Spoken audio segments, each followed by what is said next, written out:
الحمد لله رب العالمين حمدا يوافي نعمه ويكافئ مزيده وأشهد أن لا إله إلا الله شهادة المؤمنين الموقنين وأشهد أن محمدا رسول الله الصادق الوعد الأمين أدى الرسالة وبلغ الأمانة وكان مبشرا ونذيرا وداعيا إلى الله بإذنه وسراجا منيرا والصلاة والسلام على نبي الهدى والرحمة المبعوث بالكتاب والحكمة خاتم النبيين وإمام المرشدين سيدنا محمد وعلى آله وصحبه وأتباعه أجمعين. أما بعد فيا عباد الله الحاضرون اتقوا الله حق تقاته ولا تموتن إلا وأنتم مسلمون واعلموا أن الله مع المتقين. قال الله تعالى في القرآن العظيم بسم الله الرحمن الرحيم والعصر إن الإنسان لفي خسر إلا الذين آمنوا وعملوا الصالحات وتواصوا بالحق وتواصوا بالصبر. صدق الله العظيم. Ma'asyiral muslimin rahimakumullah. Dalam kesempatan yang mulia ini, khatib berwasiat kepada hadirin sekalian, terutama untuk diri khatib pribadi, agar kita sama-sama menjaga ketakwaan kita kepada Allah Subhanahu wa taala dengan istiqomah menjalankan perintahnya dan menjauhi segala bentuk larangannya. Karena takwa merupakan bekal terbaik untuk menghadap kepada Allah kelak di hari kiamat. Allah Ta'ala berfirman, wa tazawwadu fa inna khairaz zadi taqwa wattaquni ya ulil albab. Berbekallah karena sesungguhnya sebaik-baik bekal adalah takwa. Bertakwalah kepadaku wahai orang-orang yang mempunyai akal sehat. Surah Al-Baqarah ayat 197. Ma'asyiral muslimin rahimakumullah, perlu diingat bahwa takwa adalah prinsip kehidupan bagi setiap orang mukmin yang akan menuntunnya mendapat kebahagiaan sejati di sisi Allah Subhanahu wa taala. Dan perlu diketahui, takwa bukan hanya tentang menjalankan perintah Allah saja, melainkan takwa juga menjauhi segala bentuk larangan-larangan Allah Subhanahu wa taala. Dan menjauhi larangan Allah Ta'ala inilah yang akan menjadi ujian untuk melawan hawa nafsu kita. Imam Al-Ghazali dalam kitabnya Bidayatul Hidayah menyatakan,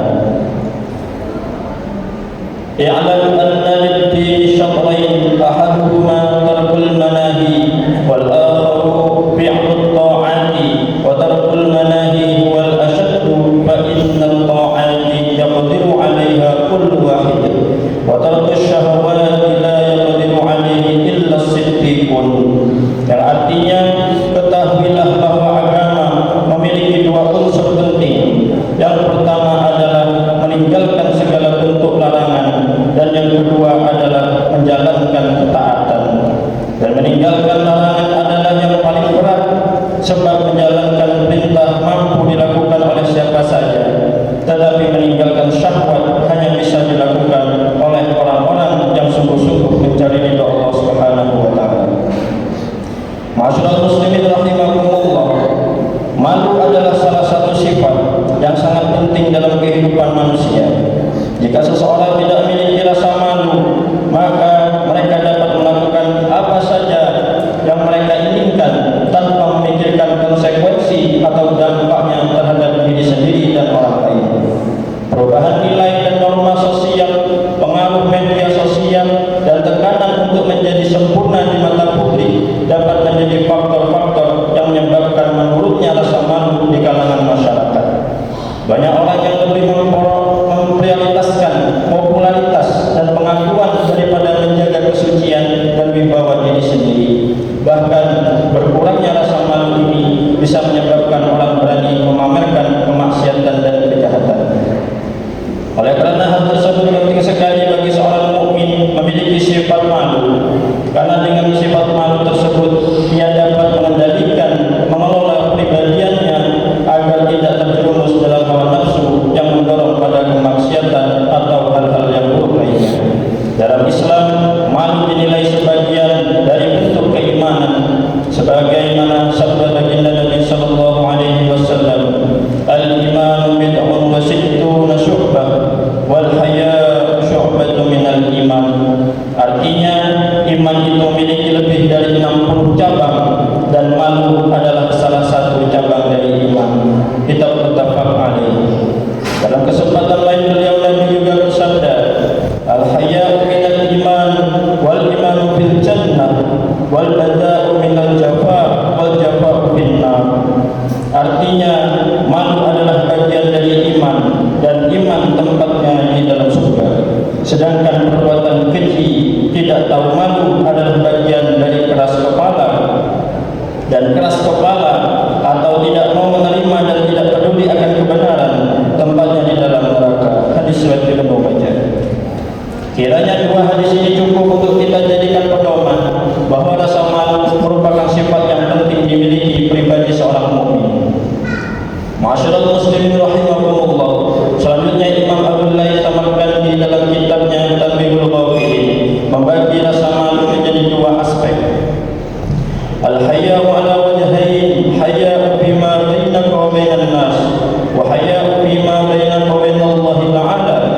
Amma al-haya' alladhi bainaka wa bainan nas an taghudda basaraka amma la yahillu laka, wa amma al-haya' alladhi bainaka wa bain Allah Ta'ala an ta'rifa ni'matahu wa tastahiya an ta'siyahu. Artinya, malu memiliki dua aspek, malu terhadap manusia dan malu terhadap Allah Subhanahu wa taala. Adapun malu terhadap manusia adalah dengan kamu menundukkan pandangan dari apa yang tidak halal bagi kamu. Sedangkan malu terhadap Allah Ta'ala adalah mengakui nikmat Allah sehingga kamu merasa malu untuk bermaksiat kepada Allah Subhanahu wa taala. Dua aspek rasa malu ini jika diterapkan dalam kehidupan sehari-hari, maka akan berdampak positif bagi pribadi seorang mukmin.